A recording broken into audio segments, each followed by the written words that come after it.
All right, Paul Comfort here at the Kentucky Transit Association Trade Show, where a couple hundred people have gathered, and I'm excited today on the Transit Unplugged podcast to talk to two of my friends who are involved in a transition between leadership. Say hello. Hey guys, Dan and Mike, and we're going to be talking to them today about transitioning kind of the top job, the transportation director for Grits, which is a big transit agency here in Kentucky. I did have grits this morning for breakfast, but that's not what we're talking about. So we're going to talk about how they are making the transition. Dan is leaving this Friday, and he's taken the last few months to transition to Michael, who's going to talk today about how they did that transition, how it works, plus a little about their background. I think you'll find it's a fascinating episode of Transit Unplugged. Now we're diving into our conversation with Dan Lanham and Michael Hughes from Grits. And if you're listening and you can hear some background noise, that's because we're on the trade show floor. It's one of our fun live podcasts. We're doing it from the Trip Spark booth. Thanks for being on the show, guys. Well, thanks for having us, Paul. It's exciting, and it's an exciting time for me because I'm going to transition. And it's an exciting time for Michael because he's transitioning too. Yeah, man. And, we started off together when I went to Grits 19 and a half years ago. Michael was there. He was just a pup. He was a young man. But I told him, I said, I'm going to work with you and make sure that you're ready to make that step when the time comes for you. It's funny, we worked together for about 6 years. He went on to be a director in another program, then came back to Owensboro and was a director of our fixed route service there for 6 or 7 years. Then he went into private business. And then when I started planning my retirement, I called him up and I said, hey, what are you doing? He said, well, I'm kind of looking for something now, and the timing was just perfect. Michael, tell us a little about your story. Well, what's interesting, Paul, is I started in public transit in 2004, and a couple years after that, Dan came on board, and Dan and I are about 20 years apart, and he came from the construction industry is what he came from. And, we hit it off immediately. We worked great together. And like he said, in 2010, I made my way to Paducah for the Transit Authority there. Was the executive director for a year. Then I came back to Owensboro, ran the fixed route service. Did that for about 4.5, 5 years. And then, believe it or not, I got into the construction business. He's like the sun. Yeah. So I spent almost about 10 years in the construction business. And what's very ironic about this whole story is Dan's almost right exactly 20 years older than I am. Our birthdays are about 3 months apart, but he was my age currently today when he took this role over as the executive director as I am today. So here we are exactly 20 years later, pretty much to almost the date, and I'm taking over. So it's just ironic how things in life work. It is. And that's what I want to talk about. It's a great setup, guys. I did a keynote speech this morning. I talked about 5 traits of transit leaders, and one of them was competence. Making sure that when people get promoted to a position that they're prepared for it. Too many times people get given a job and they're not ready, and it's like we put them out on a limb and then we saw it out behind them if they are not ready for it. But you all have done something very unusual, I think, which is take a multi-month process in addition to the time you spent there earlier. Tell me, Dan, about the process of when you decided you were going to retire. Walk me through that and what made you think of bringing Michael back, and just walk us through, and then I'll ask you the same thing from your perspective. Well, I actually told the agency I was going to retire about 1.5 years ago. You gave him plenty of lead time. I gave them plenty of time because we've grown a lot. We started off with about a $3 million a year budget, and now we're at $25 million a year. And although I went there with no transit experience, it's not the same animal it was all those years ago. So I was concerned. I mean, I've got a lot of blood, sweat, tears, and sleepless nights invested. And I wanted to make sure that there was somebody that was taking over that could take the reins and do a good job with it. So I started kind of sorting through people in my mind, and Michael and I have stayed in touch all these years. We'd go have lunch together and talk to each other on the phone, and I was hoping maybe the timing would work out, even though he was moved on to a different industry. So when it came time, I contacted him and said, hey, here's what's happening. He said, well, I'm kind of looking for something right now. And so I needed an assistant director to come in. He came in. How long ago was that? About 6 months, I guess, or 4 months, Michael. And so the timing was perfect. I couldn't be happier, more excited. more proud that he's going to take my place, because I know he's going to do a great job. And I'm not changing my phone number, so he knows how to get in touch with me. And you're done on Friday. We're talking on Wednesday. You got 2 days left in this gig, and then you're done. I got 2 days left. I was going to leave a little earlier in the month, but I've been involved in this organization. We're the Kentucky Public Transit Association, for 19 and a half years, and I wanted to come back and say goodbye to all my friends. That's good. All right, Michael, tell us from your perspective how this all worked, this transition, and then I want to unpack what the actual process is that you've used to kind of transition all the responsibilities over to Micah. You know, Paul, in this industry, and Dan has always said this, if you took everybody in this country that knew about public transit and the transit industry, you couldn't fill up a high school gym. And that's true. There's not a lot of us in this industry that understand the business. So, anytime you're looking for, management or director in this industry, you start looking at your network, look at the people that people that's been in the industry. And I always had in the back of my mind that someday I would come back to this. I've always enjoyed public transit. It's been a great industry. As you can see, people in this industry, such as this association conference we're having this week, we're one big family. Everybody works together. Everybody talks together, tries to understand, how can we make our agencies better. Everybody synergizes is what they try to do. So, it really worked out for the both of us, so to speak. The transition period is going to be easy. I know it gives Dan a peace of mind knowing that he's going to walk out and it's not going to be a disaster, or someone's not going to have to figure out what to do every day, because a lot of the processes are still the same. Some things have changed, some things have not. So it's really easy for me to come in and just kind of float into things and take off with it. So it's going to be a good transition period. So when he called you, you knew you were coming in basically for a short period of time to be the assistant, moving into the top job, is that right? Yeah, and it's interesting that you say that, because when Dan first called me and said, hey, the assistant director position's come open, and by the way, I'm retiring, here in a few months, so we need to get you in here. And I'll be honest with you, Paul, I've struggled with it. And finally, one day I called him and said, hey, you at your office? He said, yeah. I said, I'm going to come by. So I closed the door and I said, everything off the table with the agency you work for, I need some fatherly advice. Because I always looked at Dan for stuff and I said, I need you to talk to me like I'm your son. What would you do? Because I was really struggling with it, What were you struggling about? I was just struggling with just coming back in the industry, coming back as an assistant director. Because you'd been in construction. I'd been in the construction side, and I've had my state retirement. It was there. I knew I needed to finish that up. So, in my mind, I was just struggling with the right decision to make. And I just asked him, all things aside, put the agency aside, I need some fatherly advice. What would you tell your son? And so we had that discussion, and here I am. I'm sitting here today, and I couldn't be more happy either. It's just this whole entire timing has worked out perfect for everybody. That's wonderful. All right, Dan, now unpack the responsibilities that you have as director and how you have transitioned them, because you told me the other day, Paul, I hadn't gotten any emails. They're already making the transition in their mind. Obviously, the staff is. Tell me about that process, and what did you learn, and what would you do different, or whatever?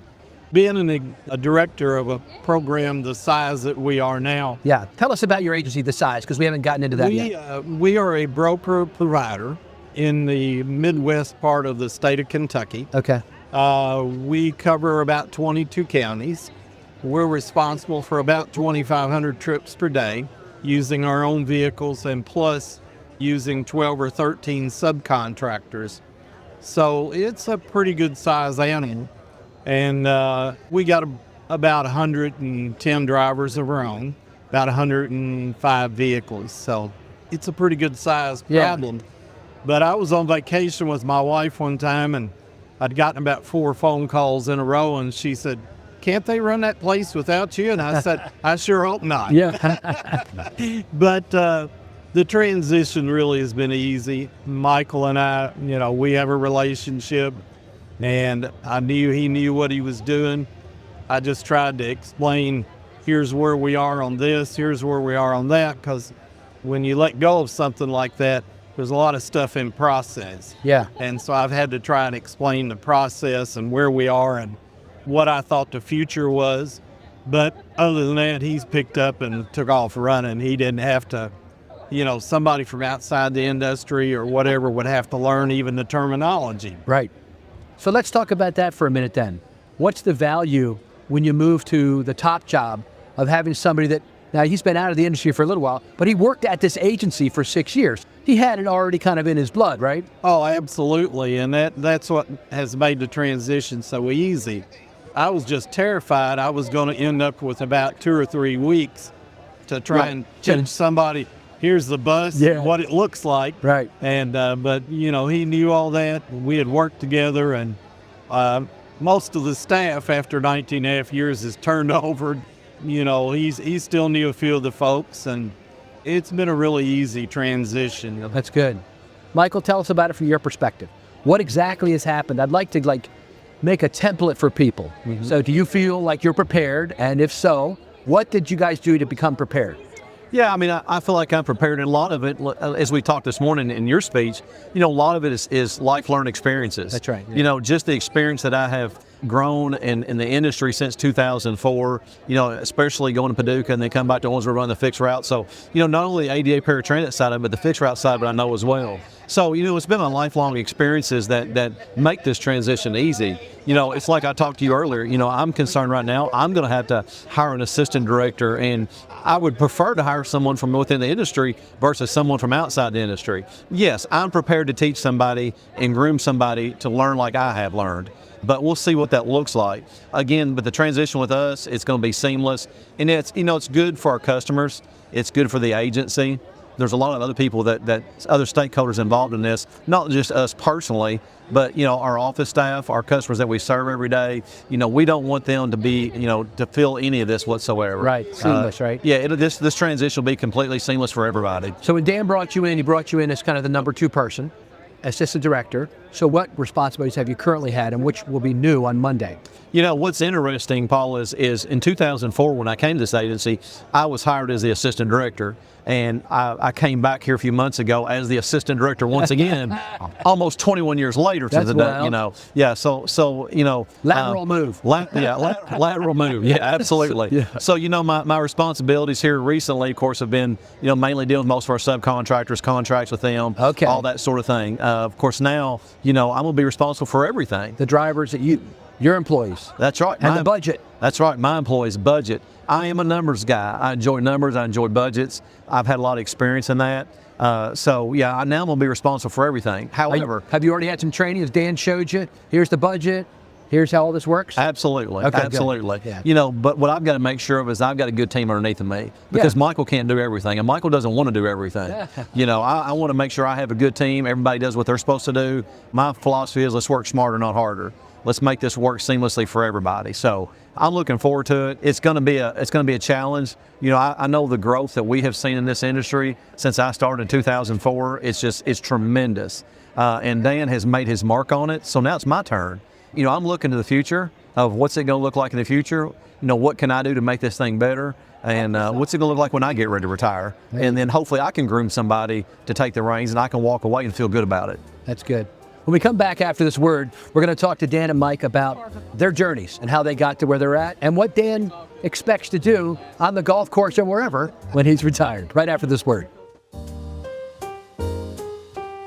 Thanks for listening to the Transit Unplugged podcast. We are so glad you're here. If you're enjoying this show, we know you'll love our other transit industry programs. On Transit Unplugged TV, Paul Comfort explores the food, culture, and transit systems around the globe. You get to see everything. You'll love this show. And every week, we also offer up the Transit Unplugged News Minute, where you can get the latest industry headlines in less than 60 seconds. You can find out more at transitunplugged.com. Now back to Paul Comfort for this edition of the award-winning Transit Unplugged podcast. All right, we're back at the Kentucky Public Transportation Association's conference in Lexington, Kentucky, and I'm with my friends Michael, who is taking over as the transportation director from Dan here at GRITS Transit Service. Dan, what's GRITS stand for, other than my breakfast? Well, I have people who've said to me, does that stand for Granny's riding into town safely? But it does not. That's funny. It's Green River Intra-County Transit System. Okay, all right. The Green River runs through that part of Kentucky, almost through every county. Oh, I got you. So people think of us. We actually live in Owensboro, Kentucky, which is on the Ohio, but the green runs all through there as well. Okay. Ties into the Ohio, ties into the Mississippi. But I like that, Granny riding into town safely. That's pretty. That's a good one, man. That's funny. All right, so you want to tell me just a little bit more about, unpack the exact process you used to kind of get Michael ready? Well, like I said, the timing was just luck probably as much as anything, because I needed an assistant director. He was looking for something. I called him up and said, hey, I want you to consider this to apply for it. So the agency set up the interview process. Michael went through the interview process. So they had several applicants, but he stood out because of his experience and his personality. He's got the right personality, the right experience, the right connections with people in the state. So he was selected. Once he got selected, then I started working on, okay, here's the budget, here's what we have. Took him out, showed him some of the new features on vehicles because he hadn't seen that in a while. We have a couple of regional offices, went and visited with the people there. Michael's great about walking up to people, and he sees in the hallway saying, hey, I'm the new guy, Michael Hughes. And so he got to know the people, got to know the budget, got to know the process that we're doing now, that some things are a little bit different, and got familiar with the agency and how it's operating today. That's good. Yeah. And Michael, when you went through all that, what surprised you as you went through the training that maybe you weren't used? Oh, that's interesting. Well, Paul, living there in Owensboro, of course, everybody in Owensboro knows grits. Grits has always been a staple of the community. And I've known that the agency has grown tremendously. Used to, when I was there early on in the early 2000s, everybody knew everybody. We probably had 40, 50 employees, and everybody knew everybody. You knew their families. And so now it's a little more difficult. You've got 100 plus employees there now, and it's hard to get to know everybody. Just all the contractors you have. Just all the contractors that we have. And I'm working right now to build relationships with our subcontractors, even to the point of one night this week, me and Dan had dinner with one of our subcontractors. So it's about building relationships with people is what it's about. Again, it's made the transition really simple.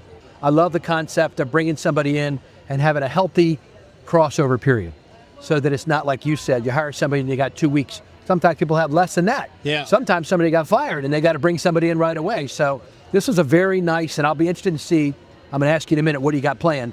But what do you got planned, Dan? Now that you're going to finish your last day, what's the game plan here? I'd like to do some consulting. I want your job. I think you got the best job in the world. You're but right. I'd like to do some consulting if people are willing to pay me for my opinions and my knowledge. A lot of the lessons I've learned in transit, I learned the hard way. Yep. I think I do have things that could help people. I've also got a friend in the car business, and I love cars, always have, and so I've been helping him. Like do what? Sell them? Well, or fix them? Maybe that too. And okay. No, he's a car broker, basically. Okay. People come to him and they're looking for a certain vehicle. He goes and finds it for them. Yeah. Somebody go pick it up and that kind of thing. And so I'm looking forward to doing some of that. And what about with your free time? You got any hobbies you hope to pick up? Or I play golf poorly, but I do play it. And I've got a lot of good friends that I went to college and high school with that are still around, and we like to, take some day trips and stuff, and go eat some good food and enjoy life, see a few ball games and that type of thing. Yeah, I love that, Dan. I think it's important that when people retire, they don't completely unplug, because I've heard so many people, kind of your purpose in life is wrapped up somewhat in your work, and if you just completely unplug, you kind of lose your reason to get up in the morning, some people say. Yeah, so, I don't want, after I've watched all of Netflix, I need to find something else to do. There you go. All right, now let's switch over to Michael. All right, Michael, you got the opposite thing happening. That's right. You're going to have your plate completely full in 3 days, baby. Yeah. Tell me about it. I do. It's going to be interesting next few weeks. I've got to get someone hired. So, I'll be kind of, carrying on 2 or 3 like roles. Replacing your job, right? Replacing my job. Okay. So I have a couple roles here to take care of, which is fine. I can handle it. Yeah. So I've got a lot of things on my mind right now, as you can imagine. I've passed several, weeks and months. I've just been sitting back trying to take a snapshot of what all's going on, kind of reviewing our staff and just kind of getting some ideas of what we may need to change or not change or what we may need to do. The biggest thing that I see, just like any other employer, is maintaining and retaining and getting hired employees. Everybody you talk to, I don't care what business you're in, everybody's looking for employees. And, we want to make sure that we hire the right people. I tell people every day, this is about the mission, not about the money. You're not going to get rich working for community action agency and doing this type of work, but it's like you said this morning, it's about serving other people. That's right. If you love to serve people, this is a place for you. If you don't like serving people, you don't need to be here. Yeah. It's all about the mission is what this job's about. And, we want to bring people on board that understand that and have a heart to serve people. And if we do that, we'll hire the right people. and we'll lower our retention. We want our retention to stay high, and right now it's not where we want it to be. So that's one thing that's on my radar, is hiring good people that want to focus on serving other people and retaining those people. That's good. That's a big priority of mine right now, is making sure we do that. Are you going to have like a kickoff meeting with the staff in your first couple weeks? Yeah, I've actually already got a meeting scheduled. We've already got that on the books for next week already. So Good. I have a staff meeting with all of our office staff we're working on right now. Actually, yesterday I sent an email out to all of our staff and all of our employees, our drivers, because I want to have some meeting sessions with them. So I put it out to them. What's going to work? How do you all want to do this? What's your opinion? Because I am concerned about what their thoughts and their opinions are. Yeah. So we're going to be having meetings with all the staff as well, so they can kind of understand how I operate and the way, my train of thought. That's good. Dan, I'll give you the last word since you're the man out the door. Any closing thoughts you want to have? First off, let me thank you for your service to the industry. Well, you and I have talked multiple times over the last few years at conferences, and you've always got a lot to share. You got a great personality where we're going to miss you, and I hope you could stay involved. Well, I appreciate that, Paul. I really do. And I've loved this industry because I always did like to be involved in things that help people. I've loved the people at the state that we've worked with here and the people in the KPTA. That part is bittersweet for me. But I do look forward to my phone not ringing at 5 o'clock in the morning. Now, my favorite expression around the office, favorite 3 words are not my problem, but it is bittersweet. And I've enjoyed what I'm doing, enjoyed the people I'm working with, and like Michael, I'm one of those people who enjoys other people, and he's very much that kind of person too. And so that part I'll miss, but I won't miss those 5 a.m. phone calls with something crazy going on. Yeah. Thank you both for sharing with us the transition process that you went through, and I wish you both the best next week. Thanks, Bob. Thank you for listening to this episode of Transit Unplugged, the world's #1 transit executive podcast. I'm Julie Gates, executive producer of the podcast. Many thanks to the team that makes this show happen. Host and producer Paul Comfort, producer Chris O'Keefe, editor Patrick Emile, associate producer Cindy Raskin, and consultants Dan Meisner and Jonas Woost at Bumper. Transit Unplugged is being brought to you by Midaxo, passionate about moving the world's people. If you would enjoy behind-the-scenes insights and updates from the show, sign up for our weekly newsletter, which has links to can't-miss conversations with the biggest names in mobility. Head to transitunplugged.com and scroll to the bottom of the page to sign up. Thanks for listening, and we'll catch you on the next episode of Transit Unplugged.